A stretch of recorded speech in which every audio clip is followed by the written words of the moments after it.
Jadi hari ini Miss akan jelaskan apa sih itu procedure text. Okay?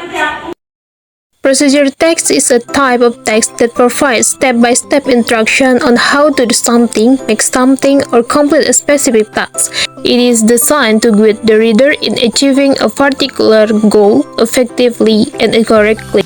Nah, jadi procedure text adalah jenis teks yang berisi langkah-langkah atau instruksi untuk melakukan sesuatu. Nah, teks ini bertujuan untuk membantu seseorang agar bisa menyelesaikan suatu tugas dengan benar dan efisien. Nah, misalnya saat kalian ingin memasak mie instan, tentu ada langkah-langkah yang harus diikuti, bukan? Nah, dari mulai menyiapkan air, merebus mie, hingga menambahkan bumbu, nah semua itu merupakan contoh dari procedure text.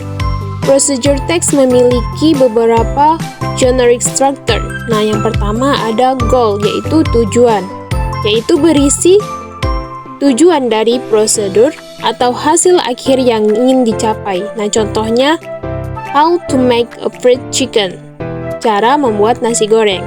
Nah, yang kedua ada material, yaitu bahan atau alat, berisi daftar bahan, alat, atau perlengkapan yang dibutuhkan untuk menyelesaikan prosedur. Nah, biasanya kita temukan dalam resep masakan, eksperimen, atau petunjuk pembuatan sesuatu. Contohnya seperti beras, telur, kecap, wajan, spatula, dan sebagainya. Nah, yang ketiga ada step. Step itu yaitu langkah-langkah. Nah, langkah-langkah ini berisi urutan atau tindakan yang harus dilakukan secara sistematis. Biasanya menggunakan kata kerja perintah seperti mix, cut, fold, press, and etc. Nah, juga biasanya juga menggunakan angka atau kata penghubung seperti first, then, next, finally, and etc.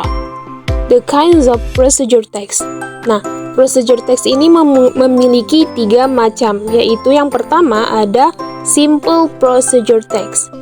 Apa sih itu simple procedure text? Yaitu berisi langkah-langkah singkat, biasanya 2-3 langkah. Nah, contohnya seperti cara menyalakan lampu. Nah, yang kedua yaitu text procedure complex, yaitu berisi langkah-langkah lebih rinci dan berurutan.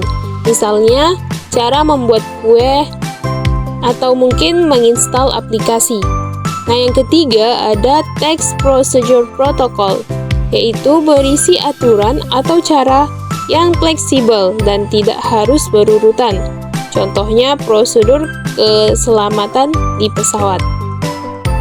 Nah, agar kita mudah mengenali procedure text, nah ciri-ciri procedure text itu seperti tujuan yang jelas. Nah, tujuan yang jelas ini menyajikan langkah-langkah untuk mencapai suatu hasil. Yang kedua ada struktur tertata. Nah, struktur tertata ini berisi tujuan, alat, bahan, dan langkah-langkah. Nah, kemudian ada bahasa imperatif. Nah, bahasa imperatif ini menggunakan kata perintah seperti lakukan, masukkan, atau pilih, dan sebagainya. Nah, selanjutnya ada detail dan urutan yang logis. Seperti langkah-langkah disusun secara kronologis dan jelas.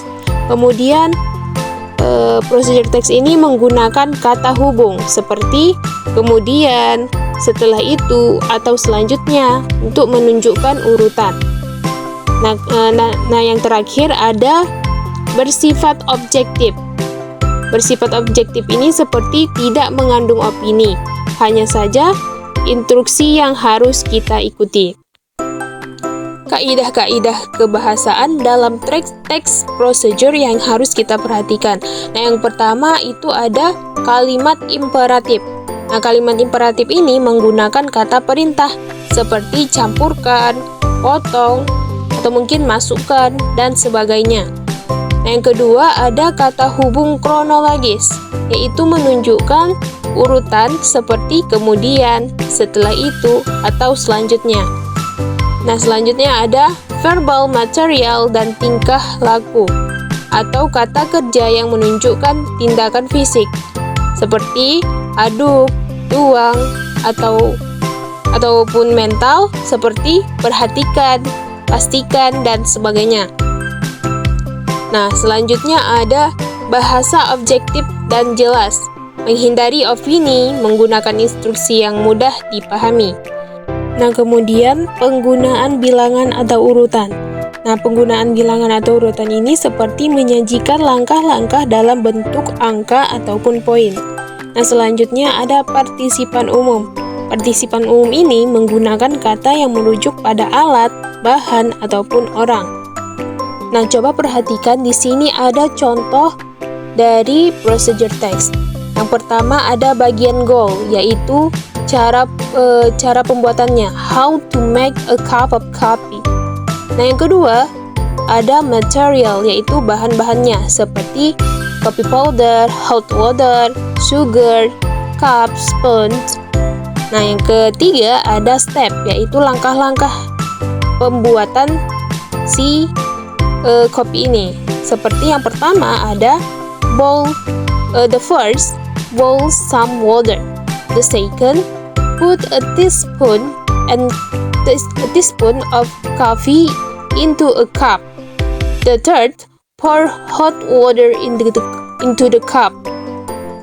The fourth, stir well and add sugar if dessert.